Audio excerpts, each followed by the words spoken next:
Welcome back. It's Tony Robbins again here with Money Master the Game, 7 simple steps to financial freedom. Let's get into gear now. We've given you the background, the overview of what this book is really about. Let's go through the 7 steps by beginning with step number 1, tap the power. In this session, we're going to make the most important financial decision of your life. And it's not a decision you might think it is. In fact, most people think that the way you get free, financially free or wealthy, is you get this big score. Somehow I'm going to make a bunch of money, or somehow I'm going to make this investment in Apple and it's going to triple, and that's what's going to make me wealthy. But all the research shows, in reality, people who earn huge sums of money rarely keep those huge sums of money.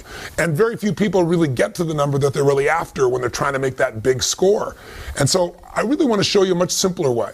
There are literally millions of people around the world that have become millionaires, and they've done it really slowly and easily because they've just tapped into a very simple power. And that power I know you've heard of called compound interest or compounded growth. The idea of growth upon growth, multiplying itself. Let me explain what I mean. Early in the book, I decided one of the people I wanted to go visit with was a man named Burton Malkiel. Burton Malkiel, or Bert, is an amazing professor who's at Princeton, and I wanted to go see him because he wrote a book that's become kind of an investing classic called A Random Walk Down Wall Street. And he wrote it in the 70s, and it's still popular today. And in it, he kind of shook up the investment field because he came up with this idea saying, you know what? People should be able to have a tiny bit of money and own all of the stock market and not pay these huge mutual fund fees that are usually hidden, that are eating away at your ability to grow and compound what you have into real wealth. And he was one of the earliest people to ever come up with this idea of promoting the idea of an index fund. An index fund, again, is really simple. Instead of buying Apple or PepsiCo or Coke or whoever the case may be, you can actually buy this index which mimics the entire stock market. So you get a micro piece of all these companies, all the best companies, for example, in the S&P 500 or the Standard & Poor's 500, if you're familiar with that. And so his idea has turned into a $7 trillion a year business. And another person I got to spend quite a bit of time with that you'll learn about here in the book and here with me is a gentleman who started Vanguard, and that's Jack Bogle. He took this idea and he bet his fortune on it. Both of these men understood something. And when I sat down with Burton Malkiel, the first thing I said was, look, I know you're a straight shooter. The guy definitely shoots from the hip. He doesn't care what people think. I said, tell me, what's the single biggest mistake that individuals make, that investors make in their life? And he said, Tony, beyond a shadow of a doubt, is they don't take full advantage of the power of compounding. He said, Einstein said it was one of the single greatest inventions of humanity. Understanding it can change everything in your life, and everybody says they understand it, he told me, but very few people tap it. He said, understanding something intellectually is not the same as doing it. If you're doing it, then you know it. If you understand intellectually, you know, like I've said before, that and $3 will almost buy a Starbucks bucket of coffee. So what you really have to understand is how it works. And so I asked him, I said, Bert, what's the best way to teach it? And he went into this riff, and you know, he's in his late 70s, and it was kind of like I've read him describe this before, but watching him do it there in front of my eyes, his eyes sparkled and he got all in state. You could see he's done this so many times, but it's like a great musician, you know, it's like a Bruce Springsteen going off and doing a riff there directly for you. And his riff was to tell me the story about William and James. He said, tell me, I should give you a real example. Let's take 2 guys, William and James, and let's say William starts out at 20 years old, and he starts taking a little bit of his money and just locking it down and setting it aside and investing it. Let's say he takes $300 a month, $4,000 a year, and he puts that aside and he doesn't touch it, and he puts it in the stock market, and let's say over time he averages 10%, and let's say he does it in an index fund, so he's not being taxed continuously, so it grows tax-free until the time he's going to take it out. And let's say he makes that investment, stay with me now, William makes that investment from the time he's 20, puts away that $300 a month, that $4,000 a year, till the time he's 40. He never makes another investment again. That's it. And then we see what he has at age 65. And then on the other hand, he has a brother named James. And James, he doesn't get started when he's 20. He doesn't get started when he's 30. He waits till he's 40, and then he starts to say, God, I better start doing something. So he does the exact same thing his brother did. He starts putting away $300 a month, $4,000 a year roughly. He gets the same exact return, let's say of 10% in a tax-protected environment. And at 65, from 40 to 65 is 25 years. So he spends 25 years putting money in the system. Think of it, $4,000 times 25 years is $100,000. His brother, William, he only did this for 20 years, 20 to 40, 20 years, times 4,000, 80,000. So the second brother, William and James put in significantly more money into the system, done it longer, but at age 65, they both got the same rate of return. Who do you think is doing better off? I know you know the answer, but the real question is, how much better off? And that's what most people have no clue of. William, who started earlier and quit earlier, has 600% more money. Not 20%, not 50%, not 600% more money. At age 65, both these men who got the same rates of return, but one started earlier and quit earlier, he has $2.5 million for William. And James, who started later and put more money into the system, but he started later, so he got less compounding, he ended up with $400,000. A $2.1 million difference. Now that could be the difference between total financial freedom for somebody or doing okay for a while and at 70 having to get a job to be somebody greeting people at Walmart. See, this understanding of compounding is how you can free yourself from this idea that somehow you've got to make this giant score, because the more you try to create that giant score, even if you get it, usually isn't kept. And how can I say that? Because I've been in this business working with people, some of the greatest entertainers, actors, musicians, sports stars, government officials who go off and make money afterwards. And I can tell you one thing, rarely do they keep it because they've never understood how to really tap into this power. And I'll give you one more example because Bert gave it to me at the time. He said Ben Franklin, when he was living alive, there were two cities that were kind of like sister cities for him. And it was Philadelphia and Boston. He went back and forth between them. They felt like hometowns to him. So when he died in 1790, he gave both cities $1,000, but the control and the guide was they couldn't be touched. The money had to be invested and had to be left alone for 100 years. After 100 years, he already calculated what he knew it would be worth. He said they could both take out $500,000. That 1,000 would be worth 500,000, he had calculated, or more. It was actually worth a lot more. And then at 200 years, they have to leave the rest in and let it accumulate. And at 200 years, they could take all the money out for both cities. Well, both cities got a $500,000 hit from a $1,000 investment 100 years out. That's pretty amazing mathematics. When it grows, you think about that. Nothing was added to it. It was just natural interest growing, the growth that happened in the market. And then what happened in 200 years?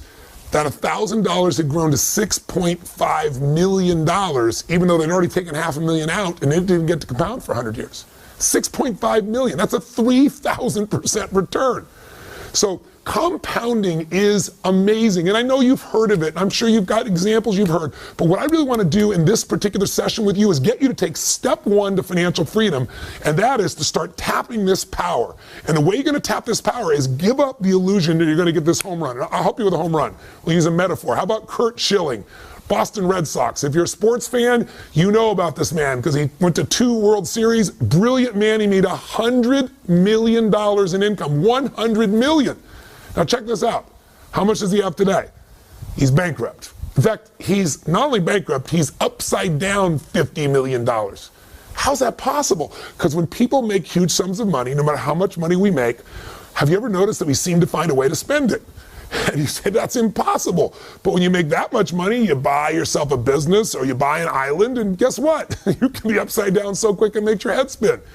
How about, if you're old enough, maybe you remember LA Confidential and the woman who won the Academy Award for that, Kim Basinger. Or maybe if you've really been around a while, you remember 9.5 Weeks. She was the highest paid actress of her day. She was getting $10 million a movie at a time when no one ever dreamed of those kinds of numbers.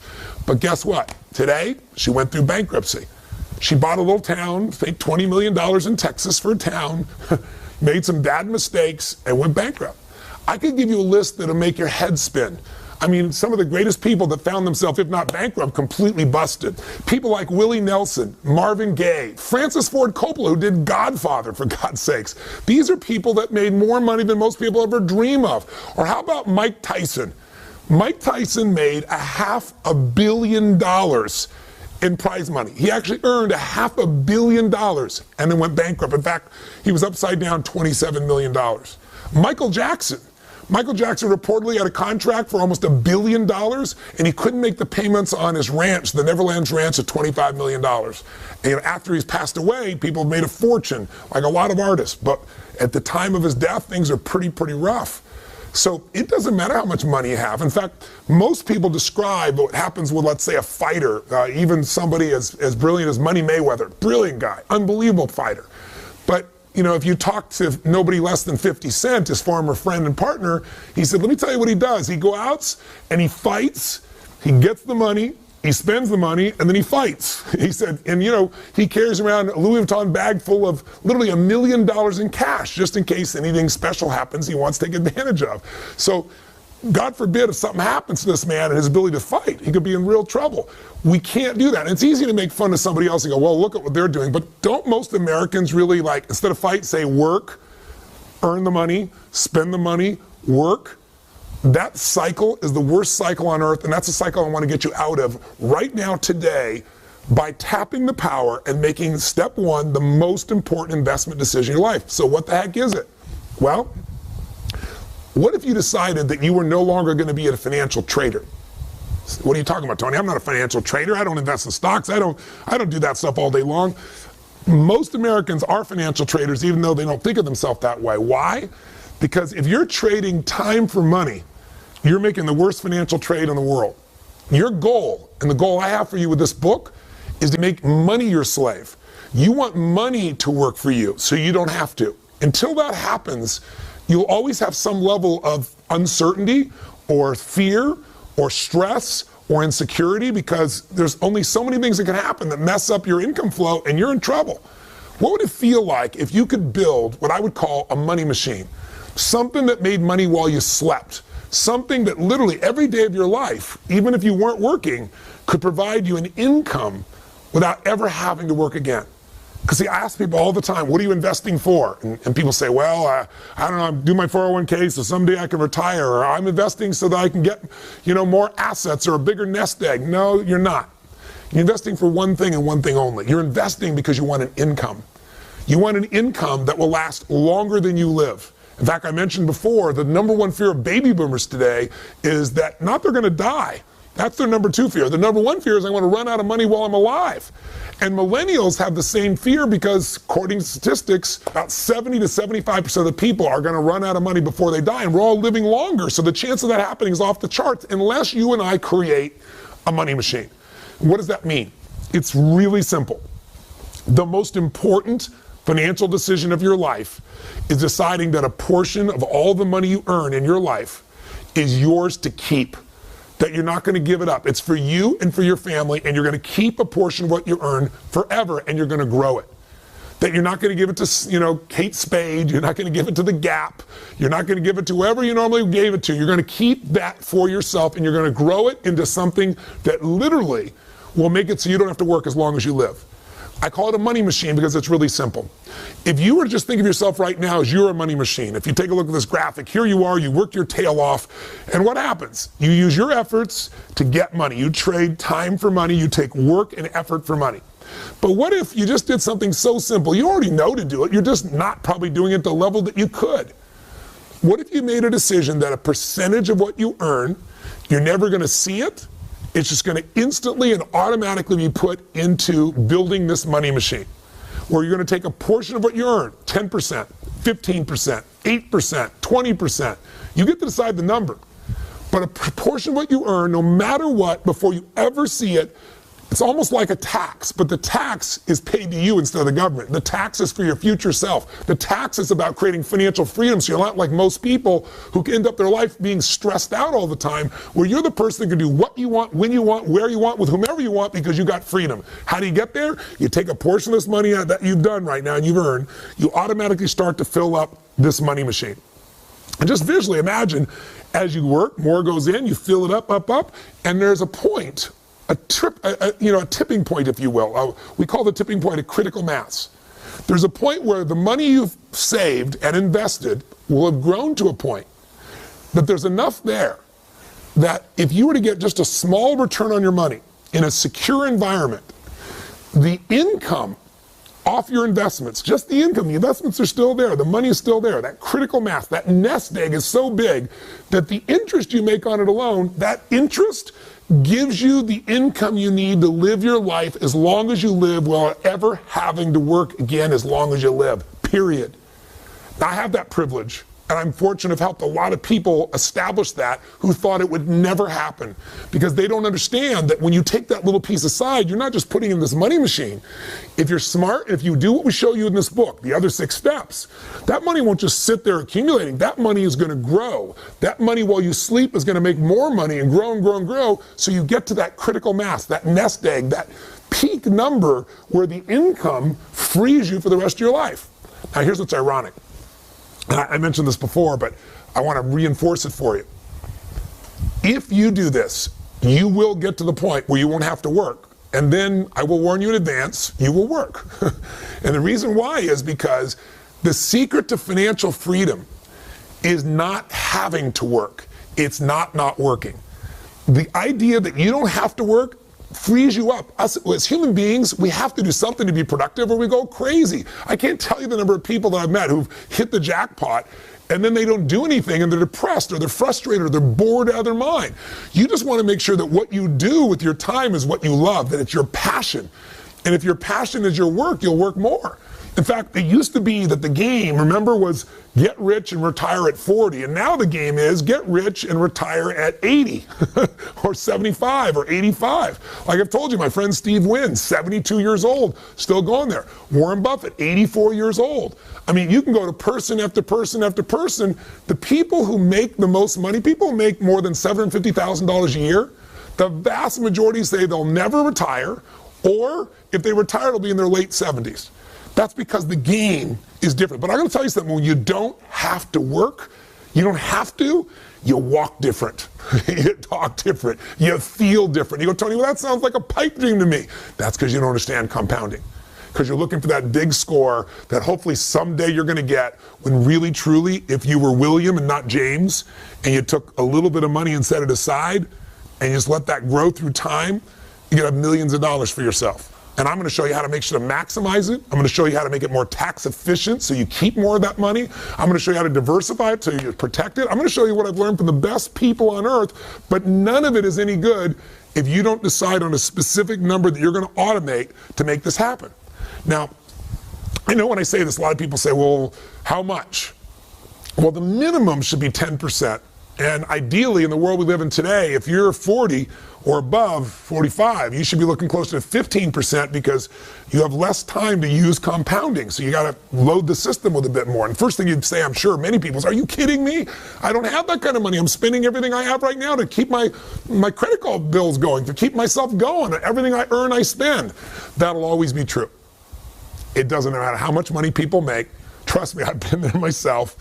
You know, I went from barely surviving, trying to figure out what to do, to earning extremely well, and then barely surviving because I overspent. And I mean, it's just the nature of human beings. Our vision gets bigger, we have more resources. But if you will draw a line in the sand and you don't have to think about it. And the thing that Burt Malkiel told me, he said, Tony, the secret to it all is you got to pick that number, and then you don't change it. It's like a tax, and you don't see the money. We'll show you how in the book here. You automate it so that money is taken out immediately. If you run your own business or you go to work somewhere and they raise our taxes by 5%, 8%, 10%, you're going to hate it. You're going to be mad as hell, and it's still going to get paid. That's just the way we are as human beings. So why not create a freedom tax? And it's really not a tax at all. What about a freedom gift? I call it the Freedom Fund. What you want to do is decide right now, what percentage, and by the way, I'm going to mention one thing. You might say, well, Tony, I'm already doing this. I'm already contributing my 401k. Then I want you to decide right now, and I'm going to show you how to maximize your 401k. I'm going to show you how to get rid of the fees in your 401k. They're eating up your compounding. You're compounding fees if you don't know what you're doing in this area. But if you're already doing this, I want you to pick a number right now that you might increase to. And before you pick the number, whether it's 10 or 15 or 20, whatever that number is, you're going to want to decide it and not change it, other than increase it maybe in the future. And you're going to make it automated so that money goes into your freedom fund. Not a savings account, a place where you're going to be investing that money and growing it till it hits a critical mass that throws off the income you need so you never have to work again. So you have that true financial freedom. So if you're saying, well, Tony, I don't know how I'm going to do this, let me give you 2 pieces to help you think about this. I could name dozens of stories or examples of people that I've met over the years who started with nothing and became wealthy because they just took a little piece off and forgot about it and let it grow and grow and grow and grow.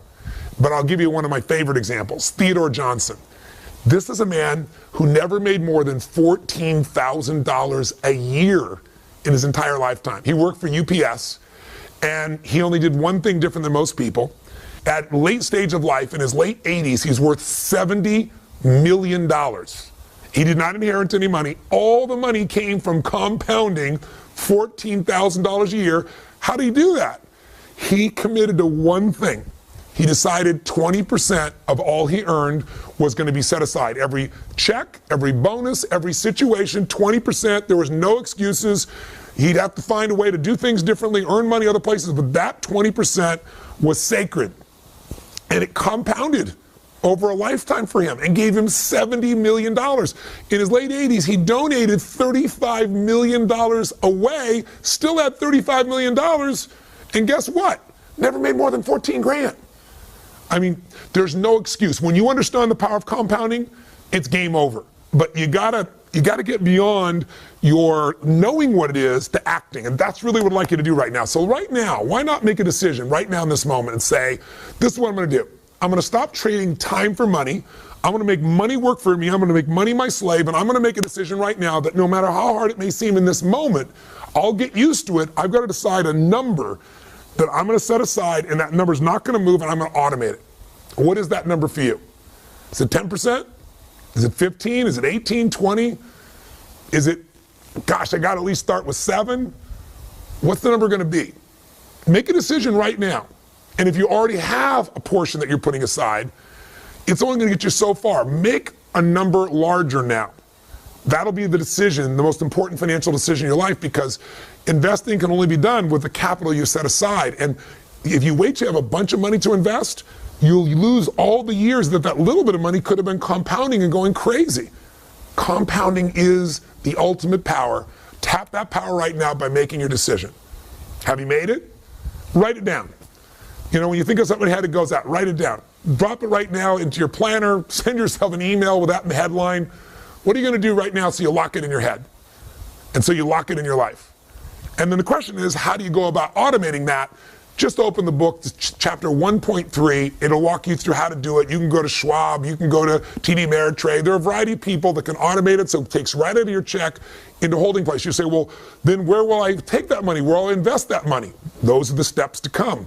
First step is get in the game, and the only way you're going to be able to get in that game is start to tap the power by automating. Now, if you're sitting here right now saying, Tony, all this is well, and I've heard this before, I know compounding, then, you know, but I just don't have any money to invest. What am I going to do? Then I'd like you to tap into the power of behavioral economics. One of the things I did when I wrote this book is I said, okay, people are going to know. Some things we're going to talk about, like what we're talking about right now, is frankly common sense. But common sense is not too common. Have you noticed that? People know it, but they aren't doing it. So I said, I want to get people to do it. So I went and met with a whole series of Nobel Prize winners of behavioral economics. And the behavioral economists are guys that spend their entire life, and women, focusing on what is it in human nature that makes us screw up financially? And what technique can we use to get beyond our minds so that we don't need discipline and we automatically get the right results? What these behavioral economics experts do is they basically studied human brain and human nature, and they try to figure out what is it in our nature, the way the human brain works, that makes us make the wrong decisions when it comes to finances. And one of those things has to do with the fact that, you know, we want these things, we give more value to things that are immediate than in the future. Like what is in front of you right now seems more real than 10 years from now, even though 10 years from now you're going to get there, and if you don't do something now, it's going to be painful.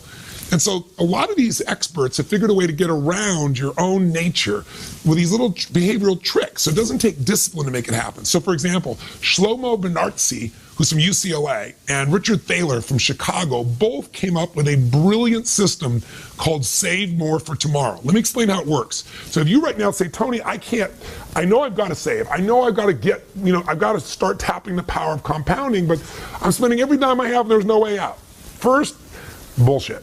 I'm sorry, but it's got to say bullshit. You can find a way if it's your entire life and future depends upon it. Don't accept that. We all get what we tolerate. There's a way to find it. There's something to cut. There's something to create. There's some way to add more value. We'll get to that later. But with this system, what they said is, look, if I said to you, next week we're going to meet and we're going to have this meeting Would you like to have some fresh fruit or would you like to have chocolate cake?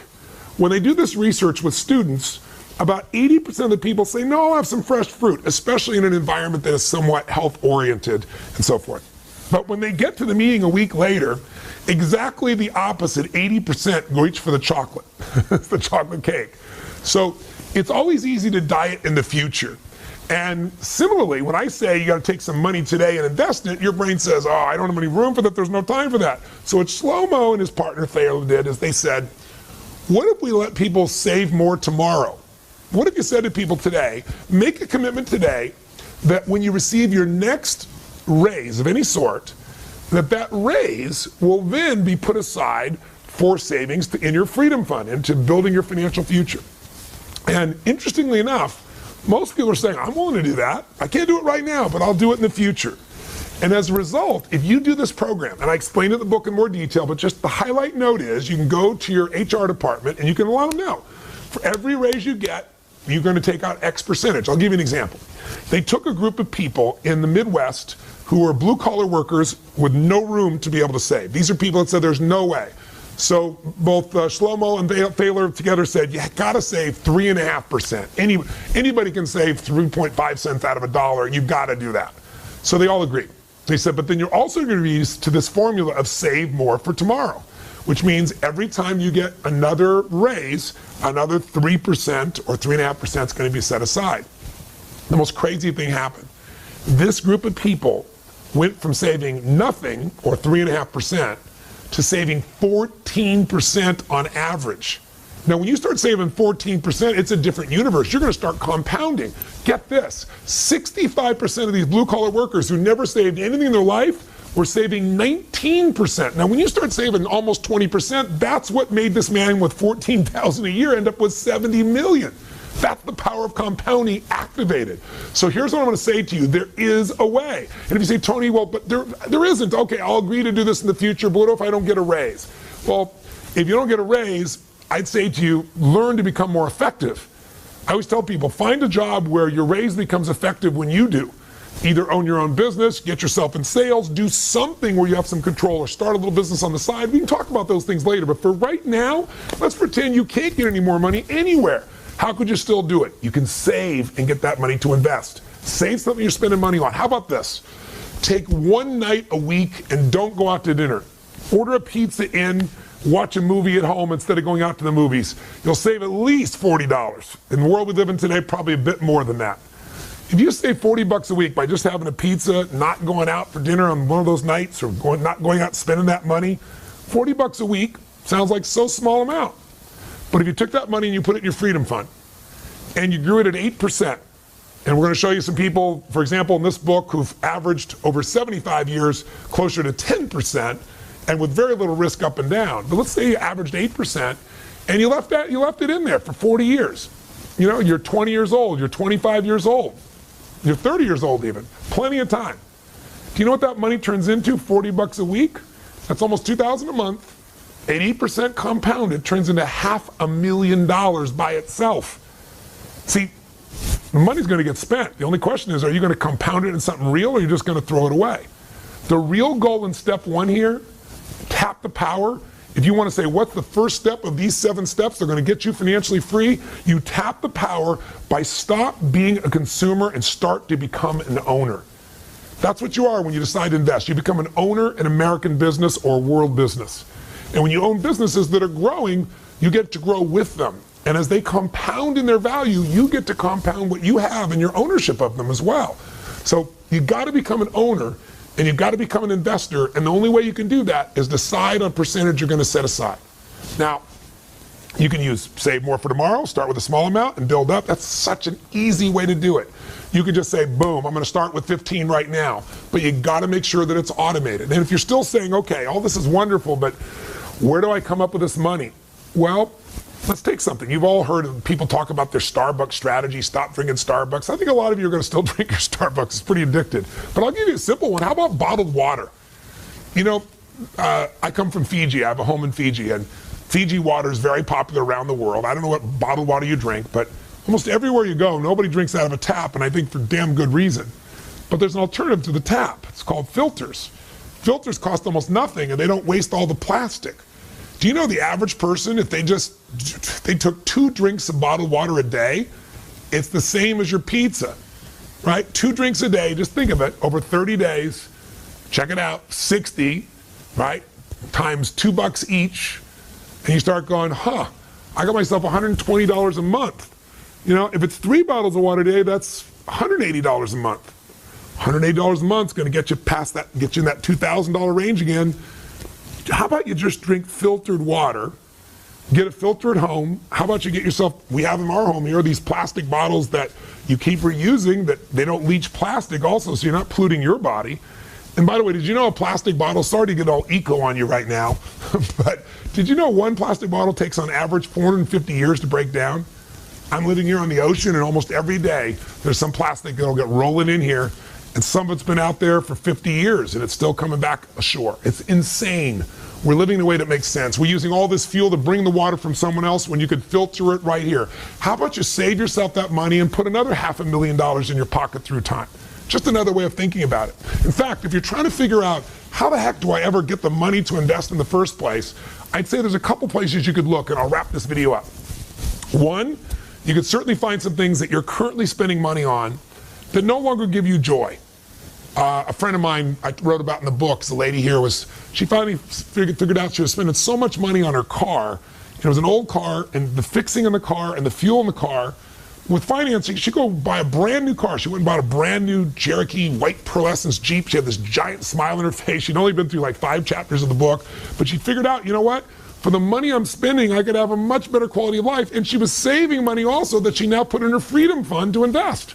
In other words, money she was spending on the car, she got a better car, and the savings were now creating for a financial future where she wasn't the money machine anymore. Her freedom fund was going to become the money machine. You follow me? So there might be some things you could cut. There might be some things like water or bottled water you're not losing anything. In fact, you get something better for yourself and less wasteful. So that's one approach. Another way is to find a way to earn more. And I'll show you in the book, we'll go through a section where I give you 5 little mini chapters. How do you save more? And I show you all kinds of examples so you have this money. I show you how you can earn more so you can speed up the process. And you say, but Tony, I can't earn more. I'm a school teacher. Well, I have the same mentality. My mom, when I was growing up, she wanted me to be a truck driver. She used to watch those Truckmaster truck driving schools, and they talked about you can make $24,000 a year if you become a truck driver. And my mom said, you've got to do this. You'll be on the open road. You'll have the sense of freedom. Your father's locked down. My father worked as a parking attendant underground in a Century City garage in LA for 30-something years of his life, my natural father. And she said, you'll make twice as much as your father and you'll have more freedom. But I looked around and I thought to myself, I think truck driving is a beautiful thing, but I had a mission of things I wanted to do. And I also thought, I don't think I could ever drive that truck far enough or long enough to be able to have freedom for my family for the future, because I didn't understand compounding. I could show a truck driver today how to do it, but I didn't know how. But I did learn something really important along the way. I was 17 years old, and I went to meet this man. Didn't go meet him. I went to attend a seminar by a man named Jim Rohn, who later became one of my first mentors. And Jim was a personal development speaker, and he would get up and talk for 3 hours, which I thought was a long time. If you've been to one of my seminars, you know that's not a long time. And he would share these tools and philosophies of how to improve your life and a few strategies. And I was very touched by him. And the very first night I met him, he said some things I never forgot. He said, you know what? Everybody wants life to change, but for your life to change, you have to change. For things to get better for you, you've got to get better. And he said, instead of complaining about how you don't have the money and how things aren't fair or going on a strike, he said, rarely will that get you. Strikes will get you pennies of improvement. He said the most powerful thing you can do in the marketplace is to understand how the marketplace works. And here's how it works. If you can find a way to do more for others, if you can find a way to add more value and become more valuable, you will become worth more. But you got to be worth more. You've got to be able to say, how can I do more for this business I work on? How can I help them save the money? How can I bring skill sets to make them more profitable? You've got to think about that, because we're all paid in accordance to what our worth is in the marketplace. Not our spiritual worth, not our emotional worth, not what our worth is as a soul, but our economic worth. See, in the world we live in today, there are people that make $7 an hour, and there are people that make $3.5 billion a year. I'm not saying one is better or worse, but I'm saying one has a lot more choices. Now, why? Because if you go to work at McDonald's and you're working fast food, you're going to make about $7.75 an hour currently. I just looked it up. Crazy. It depends on where you live in the country, but $7.75. Now, at $7.75, you don't have enough to really support your family in any way. You're going to have enormous stress. And we could say, well, we should make that number larger. But in reality, the reason you make $7.75 if you work at McDonald's is because almost anyone can be trained to do that job, especially the way it's automated today, in about an hour, maybe 2. But if you're going to earn more, you've got to be able to give more, do more, create more. And I don't mean just work harder. You got to do something that adds more value. David Tepper made the most money of anyone last year in personal income. He made $3.5 billion with a B. And that's because he's a hedge fund guy. And we live in a world where the majority of people are putting their money in a bank where they're getting virtually no money, or maybe 25, a quarter of 1%, maybe 1%. And this man got the people invested with him a 40% return. Now, when you get 40%, that changes your life. Some people, if you're getting 1/4%, if you're getting 1%, it's going to take you a couple decades to double your money. At 40%, you're going to double your money in very short order, less than 2.5 years. So it's an interesting process to see what that value is. And he said, Tony, what you must do is find a way to do more for others than anybody else has done. He said, if you can find a way to help millions of people, then obviously you can be a millionaire if you want to be that. He said, but it's got to be something they want, something they value, something they think is incredible. Now, why do I tell you that? Because the first time I started talking about compounding and saying one way to do it is start to earn more and put more aside. If you think you don't have enough now, I had this school teacher come to me and she said, but I can't. I'm this fixed income, and there's no way for me to get a raise. And I said, you know what? One of the great injustices of our current society is that the most important jobs, like, for example, a teacher, where we're entrusting the future to someone to help us with our kids create their own future, create their skill sets, their abilities, they're horribly paid in this country.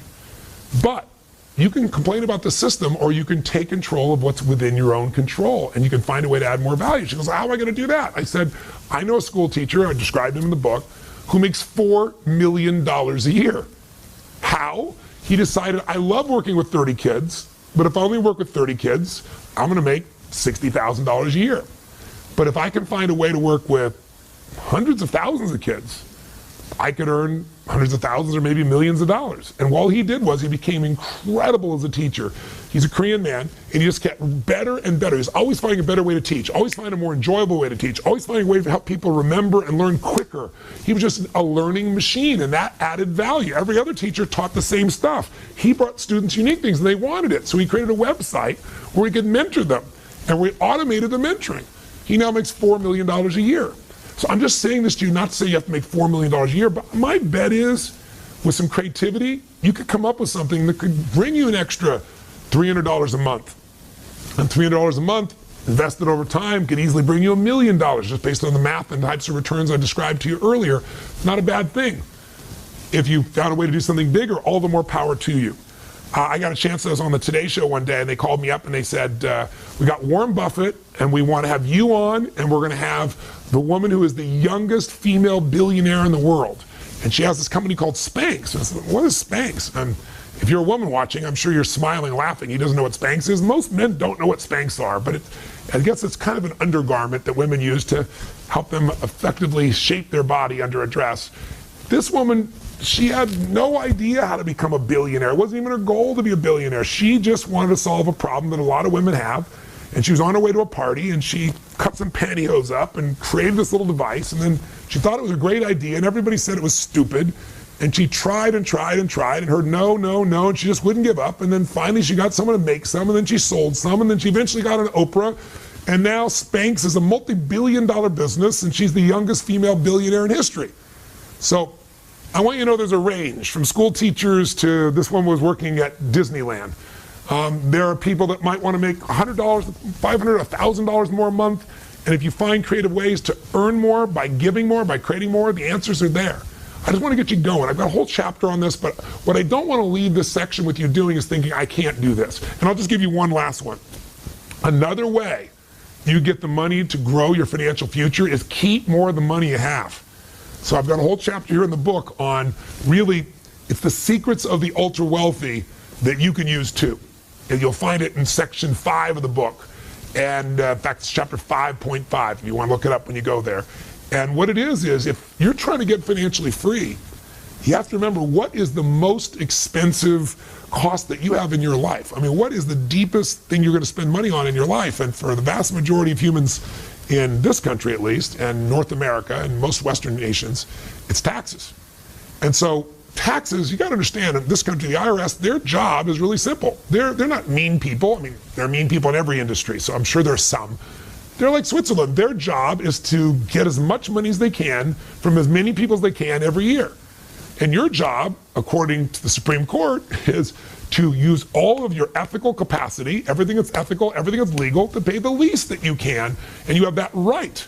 That's not being not democratic. Now, I paid plenty of taxes, tens of millions of dollars in taxes, and I'm really grateful that I have the ability to do that at this stage of my life. But I also have learned from all the best investors that I've worked with, I'm talking the best on earth, they all know that tax efficiency is one of the ways to speed up how to get from where you are to where you want to be. Because if you can keep more of what you have and compound it, you're going to do even better. And there's a tool that ultra wealthy people know and use. It's IRS sanctioned. The IRS supports it. And very wealthy people and very wealthy organizations use it. And it allows you to grow your investments literally in an environment where it can be not just tax deferred, but tax free. What that means is if you tell me you have $500,000 built up over the years in your 401k, I might say to you, if you're in the 50% tax bracket, no, you have $250,000. You might say, Tony, no, that's not true. I've got $500,000. I said, yeah, but half that's the government's money if you make 50%, if you have 50% tax. But what if that $500,000 could be put in an environment where when you made $500,000, it was all yours? That would get you your goals twice as fast, wouldn't it? Or if you're at a 30% tax rate, 30% faster. It might save you a decade. So be sure to check that part of the book out. All I want to get you to know is the game is you got to tap the power. Step number one. Step number one of being repetitive, but I want you to get it. We want to make that decision right now. Step number one is make the most important financial decision of your life. Decide right now, what percentage are you going to keep for your family forever? What percentage of your money are you going to set aside, automate, and make sure you put in a freedom fund that you're going to start to invest and build into something that will eventually provide that income for you where you never have to work again as long as you live. You only work because you want to, not because you have to. Sound exciting? Well, as simplistic as it is, I'm sure part of your brain's going, well, okay, I'll do that, but where am I going to invest? Where am I going to put this money? That's coming next. But first, you got to make the first step. So let me turn this video off. Either pick up the book, read the details, or call Fidelity or Schwab, or go online and find a way you're going to just automate deducting. What's the number? Don't change it. If you already got a number, increase it. Is it 10? Is it 12? Is it 14? Is it 15? Is it 20? Is it at least 7 or 8? And then what are you going to do to grow it through time? All right? Hope I got your attention. The power of compounding will give you real wealth, not just going for a big hit. And hey, by the way, if you get a big hit and you're smart, you'll throw a bunch of it into your freedom fund. You'll just get there faster. Thanks for watching. Look for my next video in a couple of days. Live strong and live with passion.